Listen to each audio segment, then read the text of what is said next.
What's up, Vertical? Pastor Jesse here, and I just wanted to touch base with you today, just after a long and sad weekend. And I don't know if you've been watching the news. I have been most of the weekend, and it has not been easy.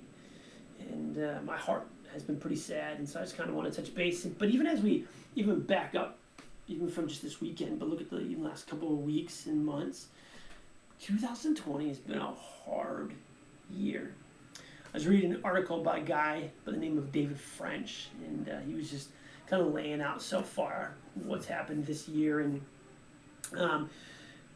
just talking about how a lot of the things that we're going through right now we've been through before, but never all together. Starting out 2020 with the impeachment of President Trump, or the impeachment trials of President Trump, and just how polarizing that was, and how our politics was already polarizing, but even more so.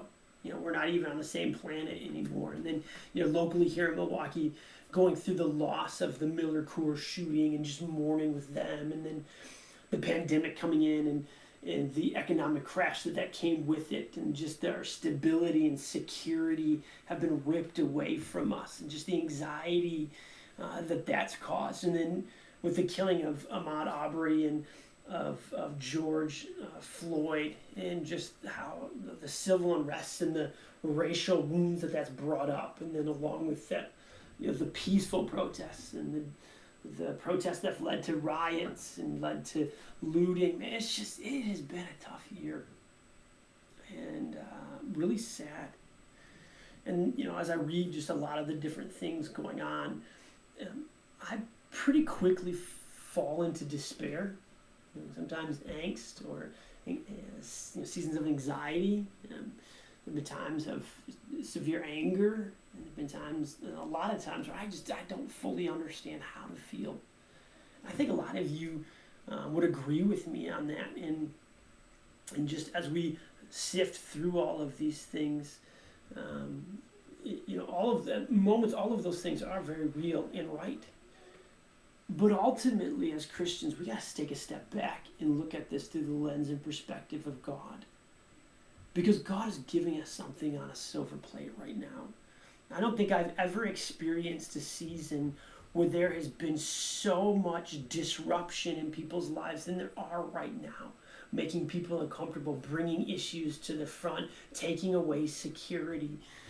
There's never been a time where our politics has been so badly put on display, where people are starting to realize that this really isn't the solution. And church, if we are going to fill these gaps, we have to be solely on the foundation of Jesus Christ, understanding a lot of the desires that people want.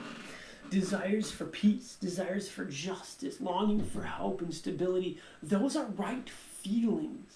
Those are right desires, but they can only be fully applied to someone when it's hitched to the person and work of God, to the work and person of Jesus Christ. And that these desires and longings that we have as a nation and as a world are right, but if they're not hitched to the right thing, it's just going to lead to what we've experienced this weekend. And so, church, during this time, even as we're searching through our feelings and searching through just how to process all of this, we need to take a step back and realize God is giving us an opportunity to proclaim Him to a watching world that desperately needs it. But here's the thing. That's not going to happen if we're not going before the throne on our knees first. If we're not meeting with a holy and perfect God on our own. Even just this afternoon, I was just doing a cursory look on just some of the ways Paul uses prayer. And it's amazing, just all the different ways, looking at 1st and 2nd Thessalonians and Romans, and looking in Ephesians. He talks about prayer a bunch of times, in Colossians, calling for prayer. Prayer is always meant to being taken, those who are praying, the church who's praying, into communion with the Lord, so they're experiencing Jesus and experiencing God and the hope and grace and mercy and love that He pours out and lavishes. And that's done in prayer, where we experience that in prayer. But then on the flip side of that, and then Paul prays, but then also for the boldness for the words that I speak, for the testimony of you, for the boldness of the testimony of Jesus Christ, that it may go forth. And you see, Paul's work was always done through the Holy Spirit working in people and experiencing Him, and then praying that the mission of God might go forth. Because, church, we got a lot of hard conversations coming up. In fact, this Sunday we're going to be talking about reconciliation, racial reconciliation, and racism, and just how to think about that and deal with that as a church. And we have some other hard conversations coming up. And, we have a lot of conversations as we come out of COVID and gathering with people again. And, a lot of people whose lives have been turned upside down. And we can be a testimony and a witness of the work of God during these times. But that's only going to come when we fall on our knees. So, church, I want to encourage us. Don't just go to the news sources. Don't just go to the web pages. But start first and foremost with your relationship with God and falling on your knees before perfect and holy God. And then pick up the phone and call somebody from a different background or ethnicity than yourself, and just pray with them. Gather together with other people from the church and just have a season of prayer. Now, I invite you on Friday. I'm going to be from 7 a.m. to 7 p.m. I'm going to be fasting and praying for God to work in our city, praying for God to work in our church, praying for God to work in me and our family. And I would invite you to be a part of that. And just set aside that time, whether you're at work or at home. On Wednesday, I'll be putting out just a prayer sheet and some scripture reading to go along with that to guide our season. I would just encourage you as a church, let's do this. Pray and fast on Saturday or on Friday. Pray for Sunday as we have a harder conversation as we talk about race.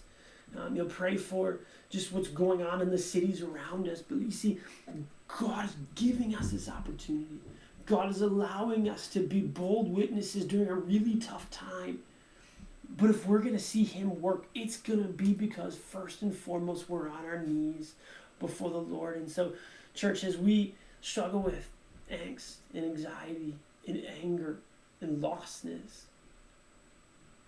as we struggle with just all the different ways that we have to process this, I would just encourage you, let the first place be to go is on our knees. Let's cry out to a God who loves and cares for us and sent His Son on our behalf so that then we can go proclaim to a watching world on His behalf. So I look forward to just hearing it back from you and just hearing how God is using this season. And I'm looking forward to Friday during the day, just a season of praying together and crying out before the Lord and just allowing Him to move in us and those around us. Vertical Church, know that you are loved and that we are praying for you right now as well. Go in peace.